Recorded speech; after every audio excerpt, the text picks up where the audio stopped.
दोस्तों नमस्कार। आज मैं आप लोगों को चुड़ैल की साधना बताऊंगा।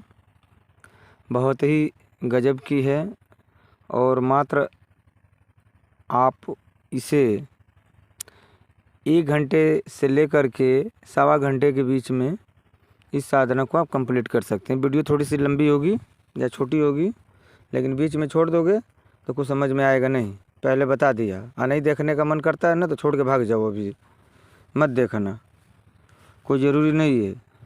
अगर ज्ञान की बातें होती हैं तो वहाँ तो आप लोग टिकते ही नहीं हो, ठीक है ना। तो जो भी साधना के विषय में बताया जाता है तो कम से कम उसको ध्यानपूर्वक सुनो। बहुत टाइम आपका इधर उधर आप अपना टाइम वेस्ट कर देते हैं। 10-5 मिनट 15 मिनट यहाँ तो लगाइए। तो ये चुड़ैल की साधना है और इसमें 324 एक माला आपको काली हकीक से जाप करना है। सिर्फ एक माला यानी 108 मंत्र का जाप करना है, ठीक है। जो मंत्र आपको मैं डिस्क्रिप्शन में दूंगा और इस वीडियो की स्क्रीन पर भी रहेगा। उस मंत्र को ध्यान से सुन लीजिए।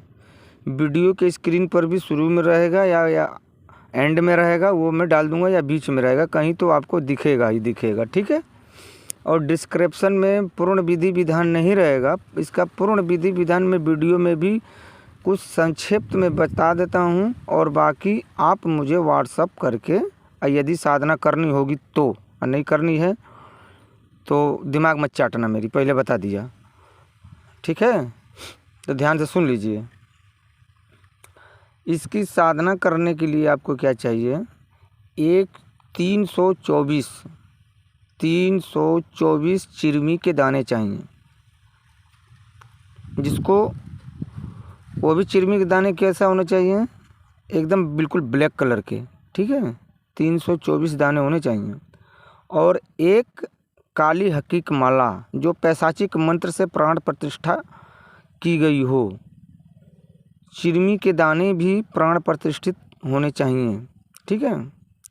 उसके बाद आपको सवा पाव का 125 ग्राम, सवा पाव नहीं 125 ग्राम, 125 ग्राम का मतलब ऐसा मत समझना कि 1 कुंटल 25 किलो, 100 ग्राम और 25 ग्राम, उसको 125 ग्राम बोलते हैं, ठीक है ना। यानी 125 ग्राम पकड़ो ऐसे। राई चाहिए, राई फ्रेश राई होना चाहिए। कितना हो गया आपके पास आइटम, माला, चिरमी का दाना और राई, 3 हो गया। इसमें इस साधना को करने के लिए कहीं से बाल वगैरह कुछ लाने की ज़रूरत नहीं है। 10 रुपये का कपूर लेके आना, प्लेट वाला कपूर लेके आना। प्लेट वाला बोलेंगे, प्लेट वाला कपूर दे दो। एक तो वो गोली जो आती है ना, वो मत लेना, वो जो प्लेट नुमा जो आता है उसमें से निकलवा के लेना। कम से कम 20 रुपये का, 30 रुपये का, 25 रुपये का, 50 रुपये का, जो भी आपसे संभव हो सके वो ले लेना।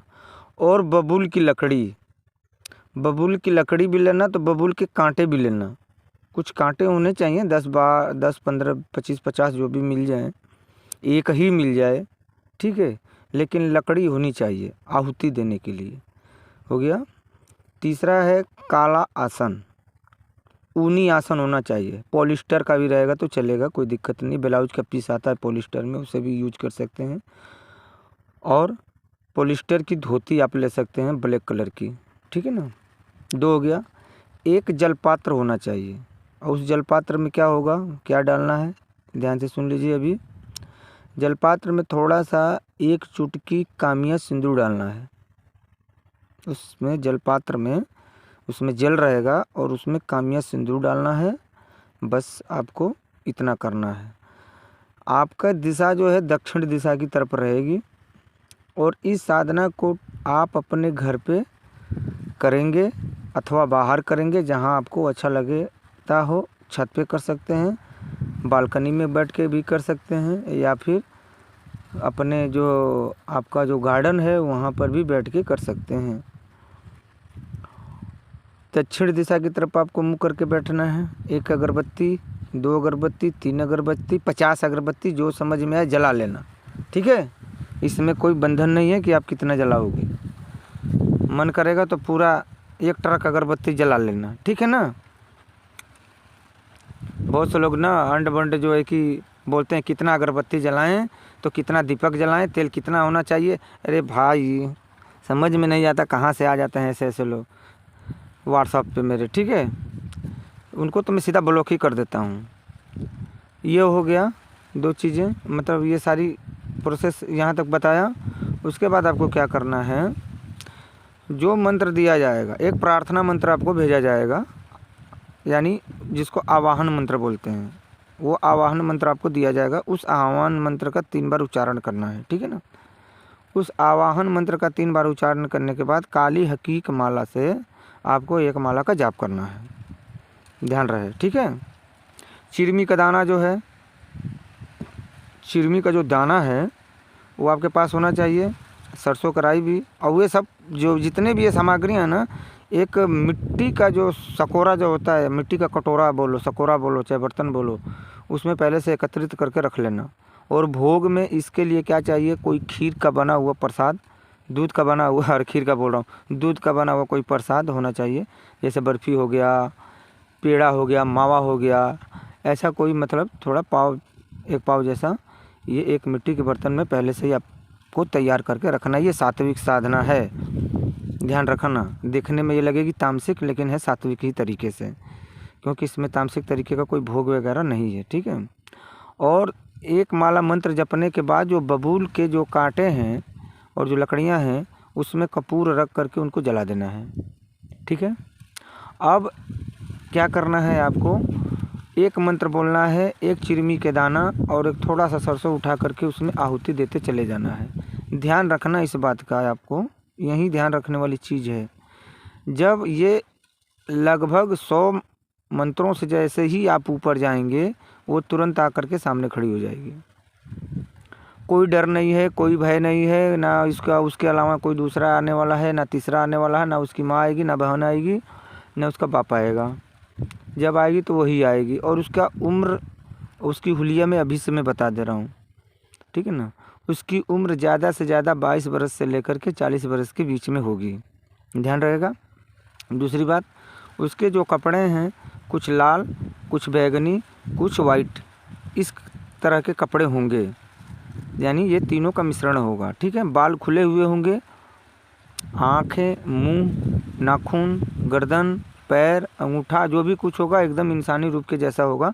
ये मत सोचना कि उसके घुटने, ये जो, ये क्या बोलते हैं, ये पैर पीछे मुड़े होंगे, तो ऐसा कुछ नहीं होता है, ठीक है ना। ये सब उल्टे पुल्टी कहावतें हैं, चुड़ैल किसी ने देखा नहीं है, तो ये तो चित्रकार लोगों ने बना दिया। उसके पैर इधर होते हैं तो उसका मुंह उधर होता है, फालतू के तरीके हैं सब, लोगों को बस भ्रमित करने के लिए। एक तो साले लोग साधना करके बैठ जाते हैं, किसी को बताते नहीं असलियत, कि बता देंगे तो वो कर लेगा, वो भी आगे बढ़ जाएगा, समझ गए ना, ध्यान रखना। तो ये हो गया। जैसे ही उसका आगमन होगा, आपको कुछ बोलना नहीं है, वो बोलेगी किस लिए बुलाया है, क्यों बुलाया मुझे, थोड़ा सा तड़प के बोलेगी, कड़क होकर के, तर्रा के बोलेगी, एकदम से लाल होकर के। तो आपको कुछ उसके बाद पर तो ध्यान ही मत देना। उसके बाद आपको अपना जब आहुति जैसे ही आप पूरा कर लेंगे, बिना बोले उसका जो भोग है उसको पकड़ा देना है। वचन लेने से पहले ही भोग पकड़ाना, ये नहीं कि वचन ले लिया फिर भोग पकड़ाओगे तो गड़बड़ है भाई। यहाँ कुछ ऐसी चीज़ें होती हैं कि वचन लेने के बाद भोग पकड़ाते हैं, लेकिन आपको वचन लेने से पहले ही भोग पकड़ा देना है। लेकिन पूरा आहुति पूरा मत करना, इस बात का ध्यान रखना। 1 मंत्र बचा करके रखना, 323 मंत्र जाप कर लेना, 1 मंत्र की आहुति मत देना। उसके बाद वो बोलेगी कि आखिरी आहुति संपन्न कीजिए, फिर उसके बाद बोलना कि मुझे 3 वचन दे दे, उसके बाद जो है कि मैं तो आखिरी आहुति दूंगा। और वचन आपको कस के मांगना। और किस तरीके से मांगोगे, माता पार्वती की सौगंध दिला करके मांगना, हनुमान जी की सौगंध दिला करके मांगना, गंगा मैया की सौगंध दिला करके मांगना, जे आपके अपने जो कुल देवी देवता हैं उनकी, और आपके पितरों की जो है कि सौगंध दिला करके उनकी, मतलब कि सौगंध दिला करके उनसे सौगंध मांगना, ठीक है ना, और उसे वचन लेना। फिर उसके बाद आखिरी आहुति जब डाल दोगे तो वो एकदम एकदम जो वास्तविक जो इंसानी रूप होता है बिल्कुल उसी तरीके से बिल्कुल हो जाएगी, आपके पास एकदम बैठ जाएगी। कोई डरने की ज़रूरत नहीं है। उससे फिर सवाल करो, जवाब करो, जो मंगाना है मंगाओ। क्योंकि देखो, कोई साधना धन ला कर के दे या ना दे, ठीक है ना, साधनाएं बहुत सी होती हैं, जिन परी बहुत सी ऐसी साधनाएं अप्सराएं कि धन ला करके देती हैं, ठीक है। ये गुप्त चीज़ें मैं बता रहा हूँ आपको, मैं तो वैसे हर वीडियो में बताता हूँ। ये मेरा आजमाया हुआ प्रयोग है, ला करके देती हैं अपने साधक को, और हमेशा खुश करने की कोशिश करते हैं कि मेरा साधक हमेशा खुश रहे। लेकिन साधक का कर्तव्य ये बनता है कि सिद्धियों के प्रति आचरण व्यवहार करे, अच्छा से भद्र तरीके से रहे, अभद्रता ना फैलाए, ठीक है। और जो साधना उसके पास है उसका ज़्यादा प्रचार प्रसार न करे, समझिए, किसी को बताए ना, अपने काम के लिए रखा है। हम तो बताते हैं भाई, आप हमसे पूछेंगे तो आप क्यों बता रहे हो, ये मुझे बताना है, ठीक है ना, मुझे लोगों को ज्ञान देना है, ठीक है, साधनाएं करवानी है मुझे, ये आज्ञा है। तो आपको आज्ञा मिलेगी आपके गुरु की तरफ से, तो आप भी बता सकते हो, कोई दिक्कत नहीं है, ठीक है ना। तो चुड़ैल एक ऐसी चीज़ होती है, एक ऐसी शक्ति होती है कि उसको मुक्ति के लिए ना वो हमेशा दर दर इधर उधर भटकती रहती है, समझ गए। और आप जब उसको सिद्ध कर लेते हैं तो आपका हर कार्य करेगी वो, जितना आपका कार्य करेगी ना उसको उतना उसको उसमें खुशी मिलेगी, उसकी जितने भी पाप हैं, उस दोष हैं, वो सब कटते चले जाते हैं, समझ गए। तो उसको अंत में उसको मोक्ष की प्राप्ति हो जाती है, समझ गए। जिस दिन आप उसको बोलोगे जाओ, तो उसको समझ जाइए कि आपको इतना धन दे करके जाएगी, आप, मैं बता रहा हूँ कि आप विश्वास नहीं करोगे, उसी दिन उसको मोक्ष मिल जाता है जब आप छोड़ोगे तब उसे, ठीक है ना। आप बोलोगे मेरा पैर दबाए, आप बोलोगे जो है कि मेरे सर में तेल लगा, आप बोलोगे कि बर्तन मेरा धो दे, आप बोलोगे खाना बना दे, वो सब करके देगी, समझ गए। और इससे भी ना, ये तो मैं सिर्फ 1 घंटे की साधना में बता रहा हूँ, इससे बढ़िया बढ़िया साधनाएं रखी गई हैं हमारे पास, और हम बता नहीं रहे थे। हाँ, अभी हम एक ऐसे जिन की साधना बताएंगे, आप विश्वास नहीं मानेंगे, सिर्फ 49 मंत्र में आपके सामने उपस्थित हो जाएगा। सिर्फ 49 बार मंत्र पढ़ेंगे, 49 बार वो आपके सामने उपस्थित हो जाएगा, समझ गए। तो साधनाएं मेरे भैया बहुत हैं, ऐसे ऐसे गुप्त साधनाएं रखी गई हैं, कोई किसी को जल्दी बताता नहीं है। फिलहाल मैंने अब शुरुआत कर दी है। मैंने ये देखा कि बड़ी साधनाओं में लोगों का कोई रुचि है ही नहीं, कोई 4 दिन की साधना में नहीं रुचि रखता है, कोई 1 रात की भी साधना में रुचि नहीं रखता है। सिर्फ वही 1 घंटे में सिद्ध हो जाए, आधे घंटे में सिद्ध हो जाए, 101 माला में सिद्ध हो जाए। तो हमने बोला कि चलो ये चीज़ें चालू करते हैं, जो चीज़ें रखी गई हैं छुपा करके अब उनको देना चालू करते हैं। तो वो हमारे पास कम से कम बहुत सी साधना है, इतनी साधना है पूछो मत, आप करते करते थक जाओगे, समझ गए। और सारी साधनाएं सफल हो जाएंगी, ऐसी बात नहीं है, और मज़ा आ जाएगा जब करोगे तो। आप नए साधक को भी सिद्ध हो जाएगी, पुराने साधक को भी सिद्ध हो जाएगी। हाँ, लेकिन एक चीज़ है इसमें आपका पितृदोष नहीं होना चाहिए। ये जो मैं छोटी छोटी साधनाओं में बता रहा हूँ, इसमें आपका पितृदोष नहीं होना चाहिए। बस इस बात का ध्यान रखना। बाकी आप नए हैं पुराने हैं उससे कुछ मतलब नहीं है, ठीक है ना। तो ये साधना थी, इस साधना को करो और फिर देखो चमत्कार आपके जीवन में। और ये इसे करो, मैं तो बोलता हूँ इसे करो, ठीक है। और इसमें ये मत देखो गुरु रह गया गुरु मंत्र, तो आपके पास भी गुरु मंत्र होगा। राम नाम से बढ़कर गुरु मंत्र क्या है, शिव से बढ़ करके गुरु मंत्र क्या है। गुरु जो है शिव के समान ही होते हैं, लेकिन साकार रूप के गुरु जो होते हैं और निराकार गुरु के जो होते हैं, इनमें क्या डिफरेंस होता है, ये मैं अगली वीडियो में कभी एक वीडियो बनाऊंगा खूब बढ़िया, साकार गुरु और निराकार में क्या अंतर है, ठीक है ना। तो आप इस साधना को करें, और कोई भी जानकारी लेना है तो मुझे व्हाट्सअप करें, व्हाट्सअप भी रहेगा, ठीक है। और हाँ, एक बात और ध्यान से सुन लीजिए, इस वीडियो को शेयर ज़रूर कीजिए। डिस्क्रिप्शन में लिंक, जो डिस्क्रिप्शन में मतलब व्हाट्सअप नंबर होगा, उस पर व्हाट्सअप नंबर मुझे कीजिए जानकारी के लिए। और इस वीडियो को सब्सक्राइब करके शेयर भी कीजिए, ताकि लोगों को ये ज्ञान मिले। आप लोग सिर्फ देखते हो भाग जाते हो, देखते हो भाग जाते हो। अरे ठीक है, आपने नहीं सब्सक्राइब किया, कम से कम शेयर तो कर सकते हो।